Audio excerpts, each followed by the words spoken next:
குழந்தைகள் பயன்படுத்தி வீடியோ போட்டது, குழந்தைகளுக்கு நன்றி தெரிவித்து வீடியோ போட்டது, பொதுக்கூட்டத்தில் குழந்தைகளை நீங்கள் முட்டாய்க்கு கிண்டர் சாய்க்கு அழுத மாதிரி அடம் பிடிச்ச மாதிரி, ட்ரெஸ்ஸு வாங்க அடம் பிடிச்ச மாதிரி அழுது எனக்கு ஓட்டு போட சொல்லுங்க அப்படின்னு விஜய் பேசினது, இதெல்லாம் எப்போ இந்த இது குழந்தைகள்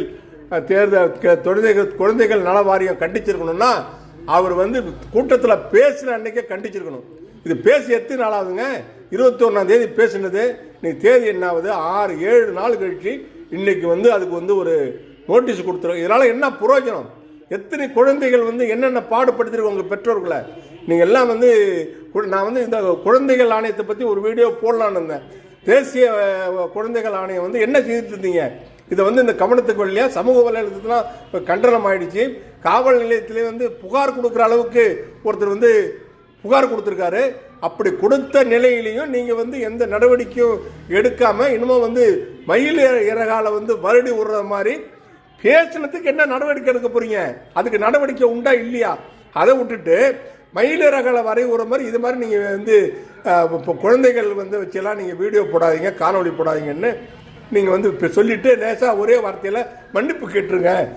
மன்னிப்பு கேட்டாலாம் சரியா போச்சா? என்ன உங்கள் நீதி, நியாயம், நேர்மை? இது ஏன் இந்த இந்திய அரசியல் அமைப்பு சட்டம் ஏன் இந்த அளவுக்கு தரந்தாழ்ந்து போச்சு? இந்த அமைப்புகள் ஜனநாயக அமைப்புகள், சுயசார்பு அமைப்புகள் எல்லாம் ஏன் இந்த அளவுக்கு மோசம் போயிடுச்சு? தேர்தல் ஆணையமாக இருக்கட்டும், பாக்கி பிற சிபி, இப்போ மத்திய புலனாய்வுத்துறை, அமலாக்கத்துறை, தேர்தல் ஆணையம், இந்த துறையெல்லாம் ஏன் இவ்வளவு நாளாக என்ன ஆச்சு? தேர்தல் ஆணையம் இவ்வளவு நாள் என்ன தூங்கிட்டு இருந்ததா?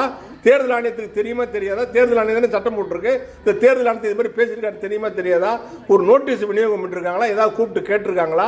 இது ஏதாவது நடவடிக்கை எடுத்திருக்காங்களா? விசாரணை நடத்திருக்காங்களா? ஒண்ணுமே கிடையாது. அப்படின்னா இந்த தேர்தல் ஆணையம் இருந்தா என்ன, இல்லாத போனா என்ன? பாஜகவுடைய வருடியாக செயல்படக்கூடிய தேர்தல் ஆணையம் விஜய் என்ன வேணாலும் செய்துட்டு போட்டு, என்ன வேணாலும் பேசிட்டு போட்டு சொல்லிட்டு எல்லாத்துக்கும் ஒரு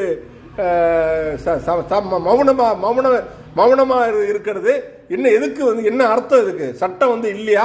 இந்தியாவில் சட்டம் கிடையாதா? சட்டம் ஒரு சிலருக்கு மட்டும்தான் உண்டா? ஏழைப்பாழைகளுக்கு அவங்களுக்கு தான் சட்டம் உண்டா? அரசாங்கத்துக்கு பிடிக்காதவங்களுக்கு தான் சட்டம் உண்டா? ஒன்றிய அரசாங்கத்தை எதிர்க்கக்கூடியவர்களுக்கு தான் சட்டம் வேலை செய்யுமா? ஒன்றிய அரசுக்கு ஜால்ரா போறவனுக்கு, குடிஞ்சுக்கிட்டு அடிமையா இருக்கிறவனுக்குலாம் இந்த சட்டம் வேலை செய்யாதான்னு என்னுடைய நியாயமான கேள்வி நான் கேட்க வேண்டியது சூழ்நிலை இருக்கு. இவ்வளவு நாள் கழிச்சு பேசினாரு. 21ஆம் தேதி பேசினது 7 நாள் கழிச்சு நீங்க அதுக்கு ஒரு சும்மா உங்களுடைய லேசான ஒரு வார்னிங் கொடுக்குறீங்கன்னா இதோட பொருள் என்ன? நீங்க பேசிட்டீங்க, தேர்தல் ஆணையம் இதை பத்தி வாயை திறக்கலையே. ஏன் திறக்கல? நன்றி, வணக்கம்.